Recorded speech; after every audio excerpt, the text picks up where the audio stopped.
दाढ़ी लुंगी को देखा था अभयाकांड में, आज बहुत कूदक रहे हैं। ও মহাশয় যখনই মুখ খুলে তখনই মুখ দিয়ে গরুর গোবর বের হয়। তো হরিদাস পাল কাকু, আপনি বলছেন যে অভয়াকাণ্ডে কতজন দাড়িওয়ালা ছিল, কতজন টুপিওয়ালা ছিল। এক কথায় বলতে যাচ্ছেন যে কতজন মুসলমান রাস্তায় নেমেছিল। তো কাকু, আমি আপনাকে বলতে চাইছি, আপনি কি করে বুঝলেন যে ওর ভিতরে কোনো মুসলমান ছিল না, কোনো মুসলিম মেয়ে ছিল না, কোনো মুসলমান ছেলে ছিল না? সেদিন ছিল অসহায় ভাই, অসহায় বোন, অসহায় মা, অসহায় বাবা। আর কি শুনবেন? সেদিন কোনো ধর্ম দেখে কেউ নামেনি রাস্তায়, সেদিন কেউ ধর্ম দেখে বিচার করতে যায়নি। আমি নিজে তো একটা মুসলিম, আমি নিজেও সেই সময় প্রতিবাদ করেছিলাম। মুখে আসলে আর বলে দিলাম, ওরকম করবেন না। শুধু দাড়ি আর টুপি দেখে কি আপনি মনে করেন যে সে মুসলমান? তাছাড়া আপনি মনে করেন না যাদের দাড়ি থাকে না, যাদের মাথায় টুপি থাকে না, তারা কি মুসলমান না? এখনকার বেশিরভাগ ছেলেদের মুখে দাড়ি থাকে না, মাথায় টুপি থাকে না, কিন্তু তারপরে আপনি কিভাবে বুঝলেন? ভাববার কিভাবে জানলো কাকুটা? তাহলে আপনি কিভাবে বললেন যে ওখানে কতজন দাড়িওয়ালা টুপিওয়ালা নেমেছিল? কিছু বলার আগে না একটু ভেবে চিনতে বলবেন। আপনি একটা মন্ত্রী, আপনার মুখে এসব কথা শোভা দেয় না। আপনি এখানে চলে এসেছেন হিন্দু মুসলিম করতে। এসব হিন্দু মুসলিম করে কি প্রমাণ করাতে চাইছেন? না মানে আপনার গাটা মনে হয় জ্বলে যাচ্ছে যে হিন্দু মুসলিম এক হয়ে যাচ্ছে। আপনারা তো চান না যে হিন্দু মুসলিম এক হয়ে থাক। ওই কারণে তো আবার একটু উস্কানিমূলক কথা বললে তাহলে হয়তো ওরা আবার হিন্দু মুসলিম করবে। তো এখানে একটা বাচ্চার রেপ হয়েছে, রেপ হলেই আমরা কেউ হিন্দু মুসলিম দেখবো না, জাত দেখে আমরা বিচার করব না। একটা হিন্দুর বাচ্চারও যদি রেপ হয় আমরা তাও বিচার করব, মুসলিমের বাচ্চারও রেপ হলে আমরা তাও বিচার করব। তো একটু কথাবার্তা একটু ঠিক করে বলবেন। আপনার মুখে এসব কথা শোভা দেয় না। যে দেখছেন হিন্দু মুসলিম এক হয়ে যাচ্ছে, সেই অমনি শরীরে খুজলি চলে আসছে না আপনাদের? আপনারা কি মন্ত্রী হয়েছেন এসব হিন্দু মুসলিম করার জন্য? কি কারণে মন্ত্রী বানানো হয়েছে আপনারা কি ভুলে যাচ্ছেন? বারুইপুর ধর্ষণ কাণ্ডে বলছে যে এখন মুসলিম ধর্ষণ হয়েছে বলে গায়ে জ্বালা ধরে গেছে বামপন্থীদের। আরে ভাই, বিগত তোমাদের সরকারে ছখানা রেপ হয়েছে, আর সবগুলোর প্রতিবাদে নেমেছে বামপন্থীরা রাস্তায়। আর তোমাদের এক নেত্রী, সে বলেছে যে আমি জানি না, আমার কাছে কোনো খবর নেই। হ্যাঁ, তার নাম লকেট চ্যাটার্জি। তো আপনাদের চরিত্রই এইরকম, যেখানেই ধর্ষণ কাণ্ড, যেখানেই সেক্স র্যাকেট, সেখানেই বিজেপি। তো বামপন্থীদের বদনাম দেওয়ার কিছু নেই। নিজের চরিত্র শোধরান, নিজের পার্টির চরিত্র শোধরান, সব কিছু ঠিক হয়ে যাবে। অসভ্য ছোট লোক। ধামাচাপা দেওয়ার জন্য প্রভাস মণ্ডলকে ইনকাউন্টার করা হয়েছে। আমি এই কথাটা বলছি না, এই কথাটা পাবলিকরা বলছে। আমি কালকে মানে একটা ভিডিও পোস্ট করেছিলাম, আমি দেখলাম তোমরা অনেকে কমেন্ট করেছো যে এটা কোনো চালাকি করছে, এখানে কেউ চালাকি করার চেষ্টা করছে, আর ধামাচাপা দেওয়ার জন্য প্রভাস মণ্ডলকে ইনকাউন্টার করেছে। তো সত্যি বলতে এটা আমারও মনে হচ্ছে এখন, কারণ আমি এখন দেখছি নিউজ চ্যানেলগুলোতে শুধু দেখাচ্ছে ইনকাউন্টার করেছে, শুধু এই জিনিস নিয়ে পড়ে আছে। আরো যে 3 জন এর মধ্যে যুক্ত ছিল তাদেরকে নিয়ে কিছু বলছে না, যে তাদেরকে এই ব্যবস্থা দেওয়া হবে বা ফাঁসি ইনকাউন্টার হবে করা হবে, এসব কিচ্ছু বলছে না। শুধু প্রভাস মণ্ডলকে নিয়ে পড়ে আছে। আর এমনিও এর মধ্যে অনেক কিছু জড়িত আছে, অনেক কিছু। তো তোমরা যারা আমার কমেন্টে এসব বলেছো, তোমরা ঠিকই বলেছো। আর পাবলিকরা রাস্তায় বেরিয়ে মিছিল করছে, তারাও ঠিকই বলছে, কারণ পাবলিকরা তো মানে ঘাসে মুখ দিয়ে চলে না, ওটা বোকা না। তো যদি এটার বিচার না হয়, শুধু একজনকে ইনকাউন্টার, আমি বললাম না কালকেই যে এটা ইনকাউন্টার হতো না, কারণটা আমি বলছি কেন ইনকাউন্টার হয়েছে। আরো 3 জনকেও ইনকাউন্টার বা ফাঁসি দিতে হবে।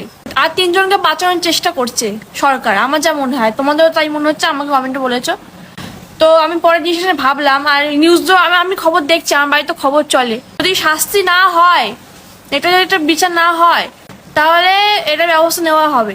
তাই দেখা যাক সরকার কি ব্যবস্থা নেয়, কি হয়। শুভেন্দু ওনার প্রতি অনেকের বিশ্বাস ভরসা উঠে যাবে যদি আরো 3 জনের যদি কোনো ব্যবস্থা না নেয় সরকার, তাহলে উঠে যাবে মন থেকে।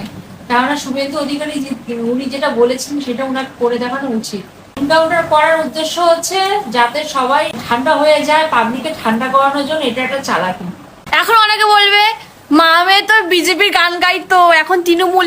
আমি প্রথম থেকে বলেছি এসব রেপ কেসে আমি রাজনীতি ঢোকাবো না। আমি তৃণমূলও দেখবো না, আমি বিজেপিও দেখবো না। যেটা ঠিক সেটা ঠিক, যেটা ভুল সেটা ভুল আমি বলবো।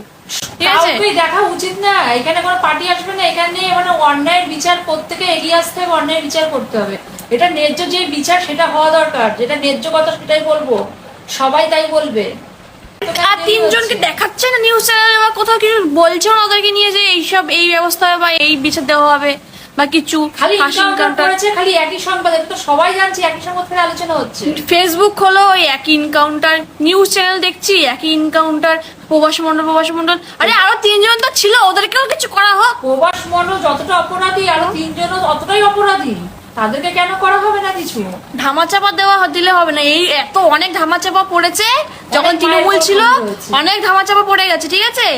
আর ওই আজকে করে কাণ্ডে যে এই অভয়ের মা আগের দিন এই ক্যামেরার সামনে এসে বলছে আমার মেয়েটা সুরক্ষিত জায়গায় ছিল, আর তো আমার মেয়ে আর ওই মেয়েটার ব্যাপার পুরো আলাদা, মানে ঘটনাটা নাকি আলাদা হোক বা একই হোক, হয়েছে তো সেটা নিয়ে কিছু করার দরকার। একই তো ব্যাপার, সব মায়ের কলি খালি হচ্ছে, মানে কি একই ব্যাপার। যতক্ষণ না বিচার হবে এটার, হয়ে যাবে। ততক্ষণ কেউ চুপ থেকো না, মানে আন্দোলন করো, প্রতিবাদ করো, এটার একটা ব্যবস্থা নেওয়া দরকার। শফিক বাবু, এই যাদের টিএমসি পার্টির লোকদের যে দলে নিচ্ছেন, মালা পরিয়ে দিচ্ছেন, আদর করে কোলে তুলে নিচ্ছেন, ভালো করছেন। তাহলে এত নকশা করলেন কেন এই যে ভোটের আগে? সাধারণ জনগণকে ডেকে নিয়ে কেন নকশা করলেন?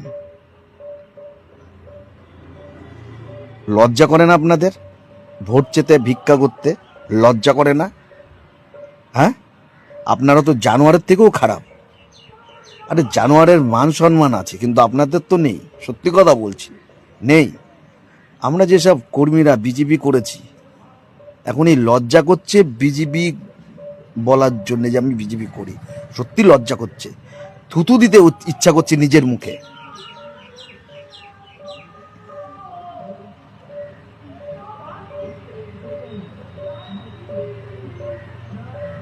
মানুষের মধ্যে পড়েন আপনারা, মানুষের মধ্যে পড়েন।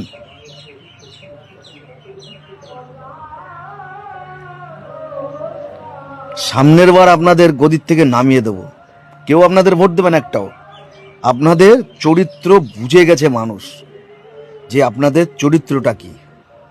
মমতা একা দোষ করেছিল শুধু? হ্যাঁ, এই যে যাদের ডিম পচা মারছে যেসব টিএমসি পার্টির, এরা অন্যায় করেছে, আমি মানছি, প্রচুর অন্যায় করেছে। এরা ডিম পচা খাচ্ছে রাস্তাঘাটে। তাহলে আপনারা যে টিএমসি পার্টির লোকদের, এই যে নেতাদের নিচ্ছেন, তাহলে এদের কেন ডিম মারা হচ্ছে না? আপনারও তো ডিম মারা উচিত, মুখে আপনার ডিম মারা উচিত না, যেহেতু আপনি নিচ্ছেন এদেরকে। আমাদের খেপাবেন না, আমরা ছোটখাটো কর্মী বিজেপির। যদি আমরা খেপে যাই, তাহলে মনে করুন 5 বছর পরে আপনার কি হবে, সেটা মনে করুন আপনাদের কি হবে, বুঝুন। খুব ভালো লাগছে না? ভালো ভালো বিরিয়ানি ভালো ভালো খেতে খুব ভালো লাগছে গদিতে বসে। আর সাধারণ মানুষের যে এত ক্ষতি হলো এই আপনাদের কারণে। এই আপনাদের কারণেই বিজেপি করতে যে বহু ছেলে মারা গেছে, এই টিএমসির গুন্ডা বাহিনীর হাতে মারা গেছে। আর সেই টিএমসি পার্টির নেতাদের আপনারা নিচ্ছেন। কত বড় নির্লজ্জ আপনারা!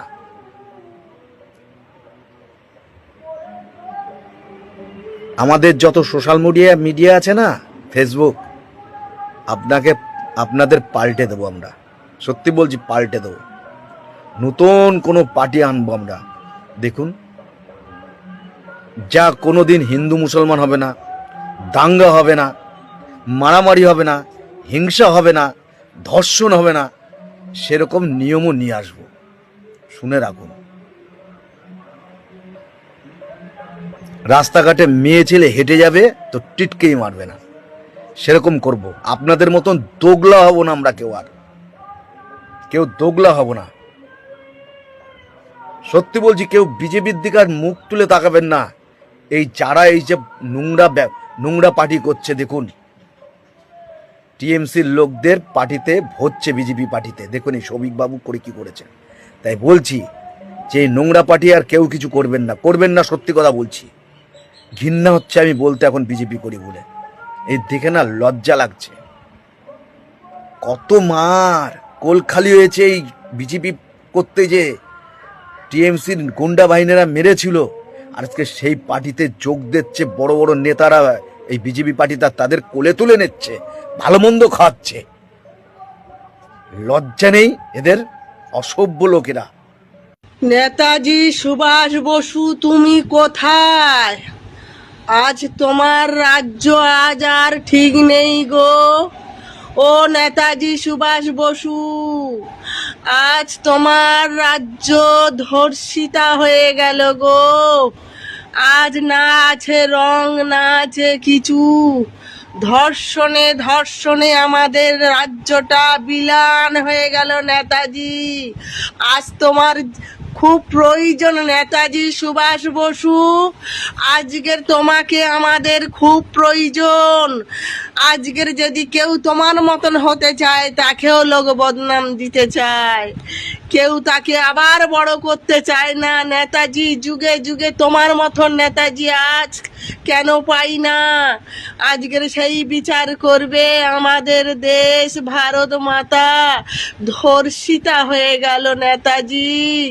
আমাদের ভারত মাতা ধর্ষিতা হয়ে গেল।